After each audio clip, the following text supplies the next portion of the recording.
Hi! Magandang gabi, magandang araw sa inyong lahat. Ako po si Jing.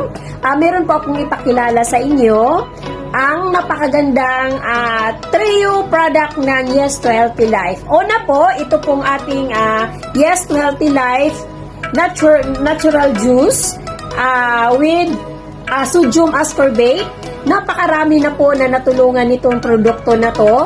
Lahat po ang sangkap niya ay puro po mga superfoods. Ayun po, katulad ng may malunggay, meron siyang guyabano, etc. po.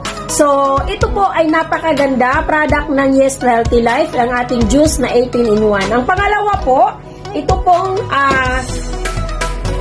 premium coffee ni Yes to Healthy Life na with probiotic. So, pag prebiotic po, ang probiotic po ay tutulong sa mga paglinis or dito sa ating sa tiyan, no?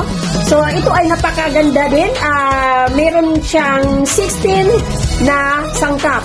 So, isa po siya sa napakarami din na natutulungan, lalo na po yung may acid, hindi nakakainom ng kape, gustong uminom pero hindi nakakainom dahil may acid siya. Pero iba po sa Yes to Healthy Life Premium Coffee dahil kahit isa ako na grabe ang acidic ako, pero mula akong nag-inom ng Yes to Healthy Life, napakaganda po ng resulta.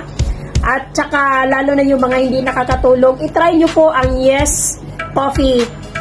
Sigurado po na magbabago po yun, yung lalo na yung takbo sa tulog nyo po, no? At saka syempre, yung pangatlo, ito yung pinakabago natin na product ni Yes to Healthy Life, ang premium organic barley grass. So, barley is known po nung buong mundo na marami na talaga ang natutulungan ng barley grass. So, ang barley grass po ng Yes to Healthy Life ay made in New Zealand. So, ito po ay kahit sa Pilipinas or sa ibang bansa man, ito po ay napakasikat or napaka-known na product na sa kahit anong karamdaman ay nakakatulong siya. Immune booster po siya, no? So, itong tatlong produkto na to ni Yes to Healthy Life ay lahat po siya ay awarded na bilang product of quality of excellence, no? Napakaganda siya. So, may dalawa pong award tayo, no? Na ang Yes to Healthy Life nakakuha po ng award na bilang merong quality of excellence. So, napakaganda po. So, ito ay 18-in-1, ang coffee ay 16-in-1, at ito po ay ang pure barley na from New Zealand. So, ito po ipapakita ko sa inyo ay kasi bago talaga tong bagong dating. Actually, nandito po ako sa Brunei, no?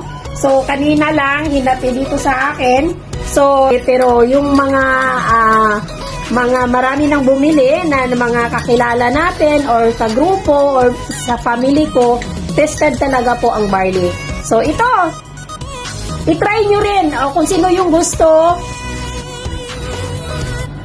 Ayan, basta para sa kalusugan, unahin muna natin ang kalusugan bago ang lahat. No, napakasaya kapag malusog tayo, malusog ang pamilya mo. Sa Pilipinas, kung nasa ibang bansa man kayo, pwede din kayong mas napakaganda ngang ipangregalo yung para sa kalusugan kaysa pera, di ba? So, sino yung gusto, sino yung mag-try, or sino yung mayroong gustong papadalhan nyo sa Pilipinas, basta message nyo lang ako. Try it!